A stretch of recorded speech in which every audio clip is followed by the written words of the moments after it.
Well, hello class. How are you? Today, we're going to be talking about influencers. We're going to be talking about people who speak directly into the camera, breaking the fourth wall and speaking directly to you. And this method is something I've been studying, well, since influencers started. I've literally been studying web TV and YouTube since 2006. So yeah, not exactly how it started, but like just after that.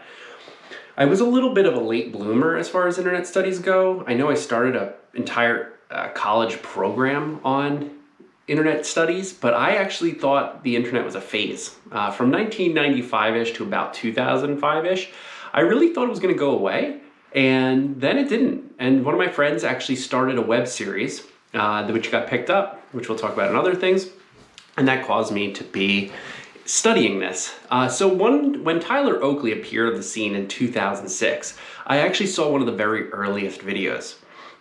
And from that point forward, I kind of had this eking suspicion that we were going to enter a new phase of celebrity, of stardom, of what we now call influencers. And so this week, we're actually going to be talking about influencers and how to become an influencer. And there's homework for you that I think helps you participate inside of this digital culture. So first, some housekeeping. Your work from last week was fantastic. I loved reading your responses to Gia Tolentino's article in The New Yorker.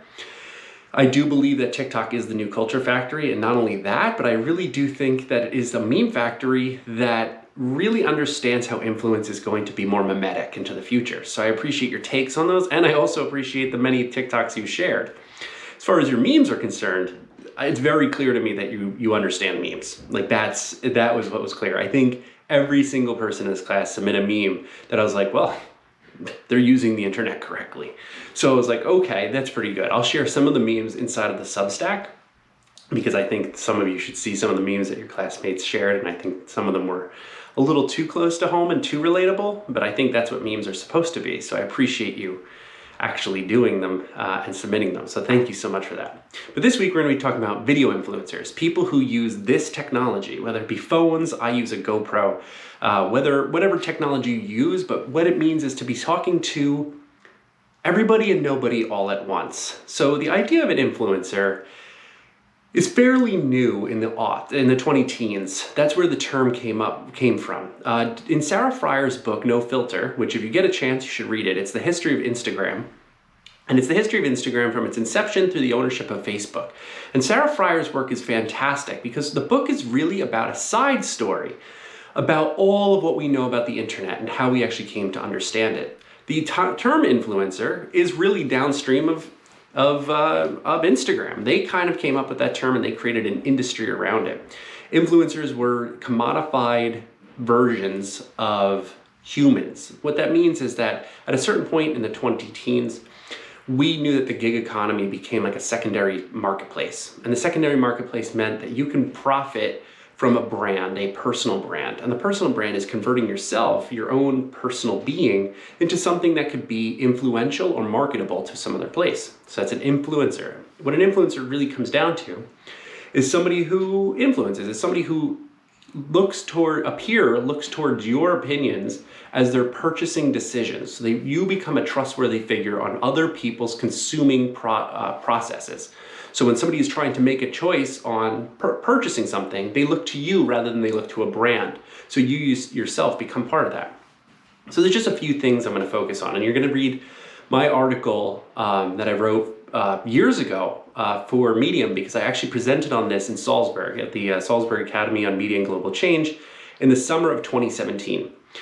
My article is based on that talk. So that's what you're going to read. It's basically a conversion of that talk. So I don't have to really do that lecture here. What I want to talk about today is really your role in how to become an influencer and what comes next from the industry of something you could get involved with right now.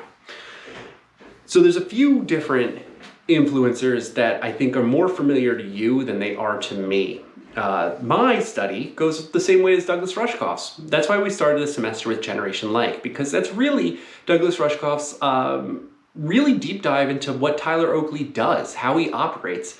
And so his voice, which we'll get to in a second, is part of the influencer voice. The, hey guys, that trilly noise, all those noises that come from that are actually a linguistic tick. And that linguistic tic is called a schwa, which I'll get back to in a second. But some of the influencers that you're aware of, everybody from the very recently bald James Charles, which I think he is bald, but a lot of people are telling me that it's a cap, but I'm pretty sure within the next few days you'll find out whether that's true or not. Some of the others that you might know, like that are more familiar to you, are like Charlie D'Amelio on TikTok and her sister.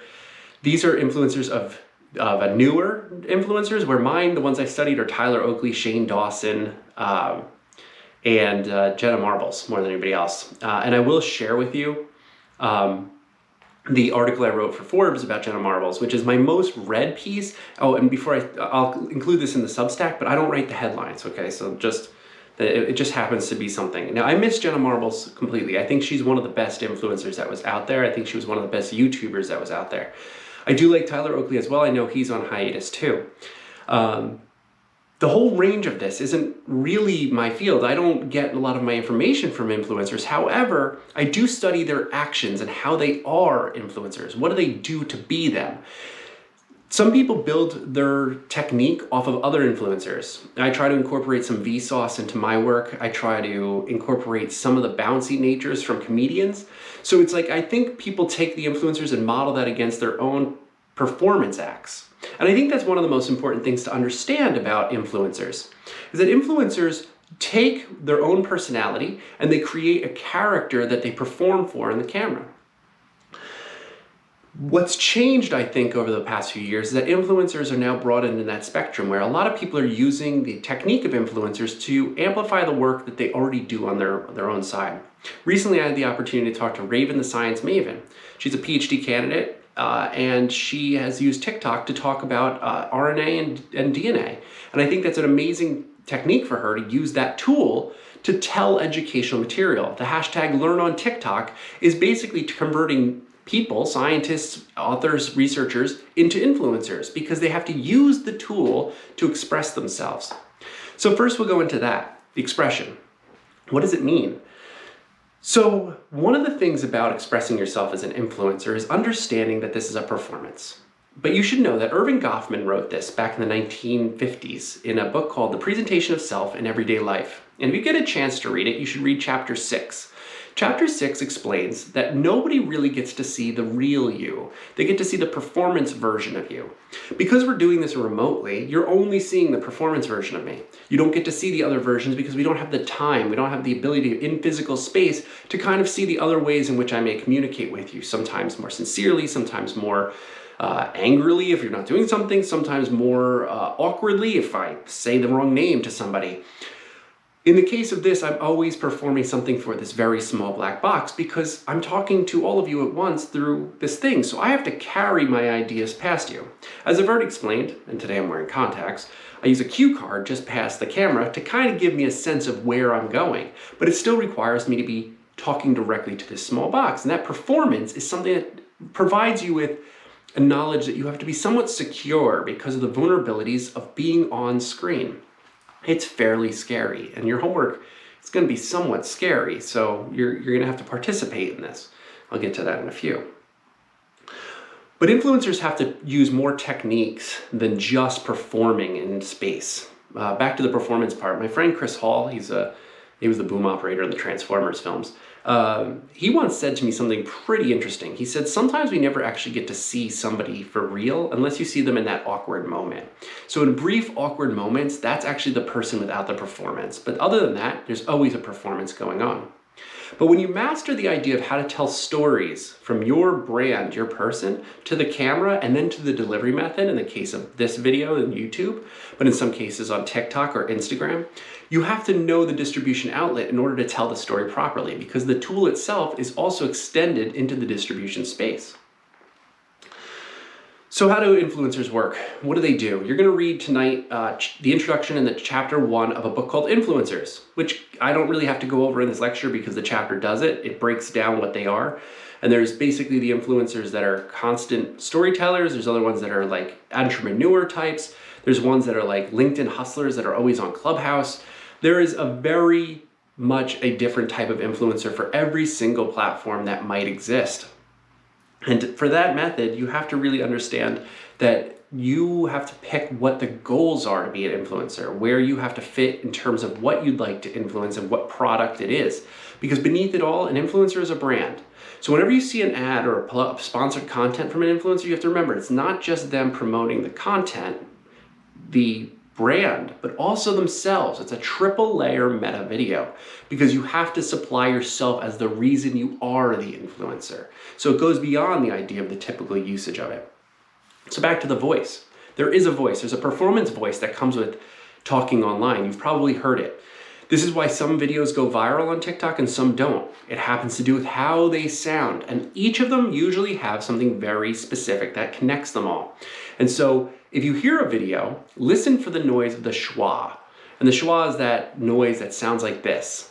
The sound.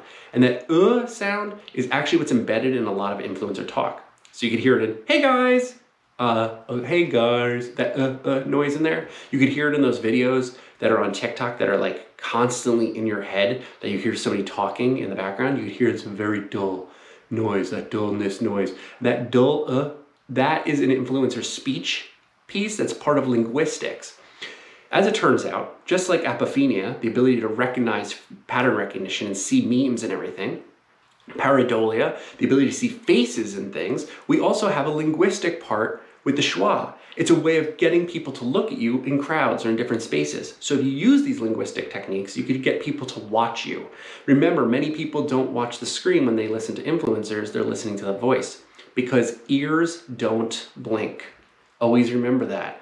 The voice is just as important, if not more important, than anything you'll do as an influencer because your ears don't turn off. Where somebody may look away, ears don't actually do that. So there's a lot of things that go into being an influencer.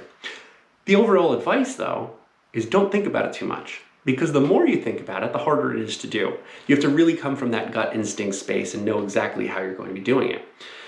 It's not easy. It takes a lot of bravery. It takes a lot of effort to try to figure out how to convey a message from your mind directly to an audience. It's a lot of what we call translation work. You have to convert that knowledge into something somebody can consume and understand. And if you get really good at it, someone will contact you and say, hey, will you talk about my thing to your audience? That's when you're an influencer.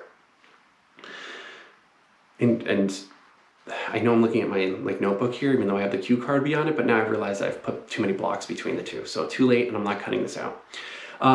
With that, you have to remember that it all comes down to something that Goffman talks about and everyone else talks about is rhetoric. Rhetoric is persuasive speech. The ability to convince somebody that they have to do something, which also means that with great power comes great responsibility.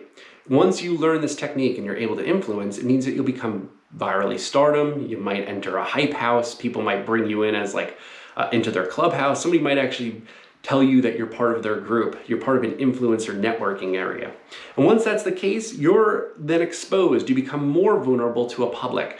You saw recently with Charli D'Amelio when she was eating her nuggets and how much backlash there was. She's just a young woman who's a star on TikTok, but because of her vulnerabilities of being a public figure as a teenager, she's open to the wide world of the horrors of the internet. So vulnerability is part of being an influencer.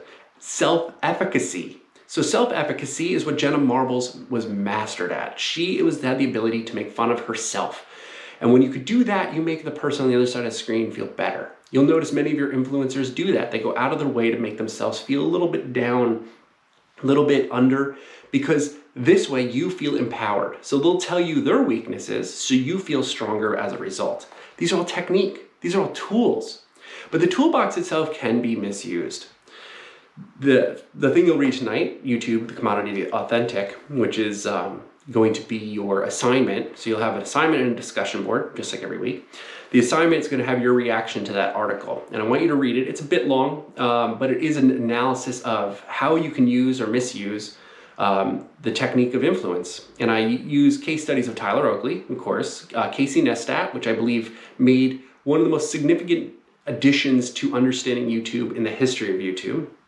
And then it goes to where it could go dark. It could go to the bad side with Logan Paul in that Japanese forest, or PewDiePie when he had a very brief, probably not too intentional, but nonetheless he was in it, controversies where they were writing about him. and his actions, what he did on Fiverr. And so these things become part of the tool set, because when you get the power and you have the ability to cohere an audience, you also know that you might have to understand that somebody else up there, through here, wherever, and I don't mean up here like God, I mean like the corporations, they have a say over your voice and their speech. And so they establish rules. And if those rules are broken by your public speech, it really bends us into a new space of that First Amendment. What is our ability to have free speech, and what does it mean to be a corporate model? What does it mean to work for somebody and use your brand, your human being, as a product? These are very interesting spaces of our next decade that we're going to have to be analyzing for quite some time. Alice Marwick and Becca Lewis are really great researchers in this space, talking about alternative media. Alice Marwick wrote the book Status Update, if you want to take a look at that. That's a really great book about understanding social media influencers and something called parasocial relationships. Parasocial relationships are when you believe you are friends with the person on the other side of the screen. They become so relatable, sort of like a meme, that you start thinking of you understand their personal life. Parasocial relationships didn't start with influencers on YouTube. They actually started in the 1960s when we were watching cable television or soap operas, where it was a daily event. And being able to keep watching it meant that it was like something you could relate to. But the fact that I speak directly to you, I break the fourth wall, just like a television anchor would, means that I can communicate to you in a way that's more friendly or more closely related to somebody you know personally.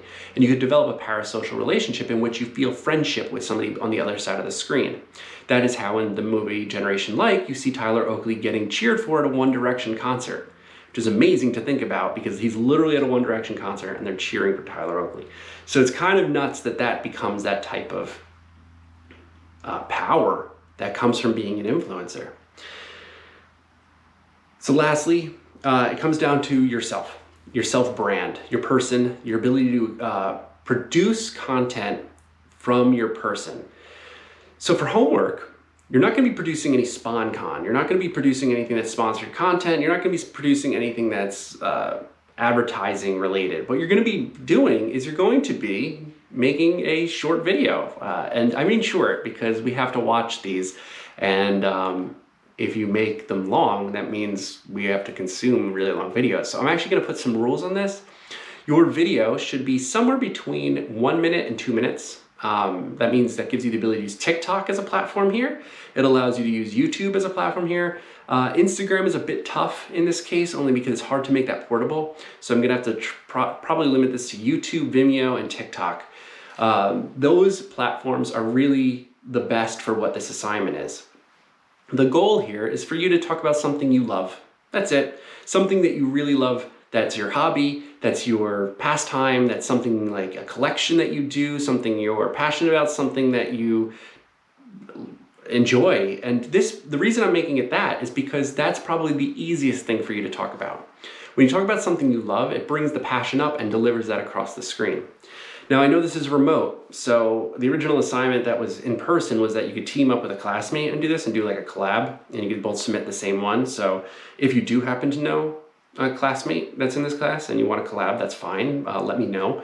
But otherwise, each of you have to post a 1 to 2 minute max, 2 minute max video on the discussion board with a brief explainer of what you took from the introduction to influencer.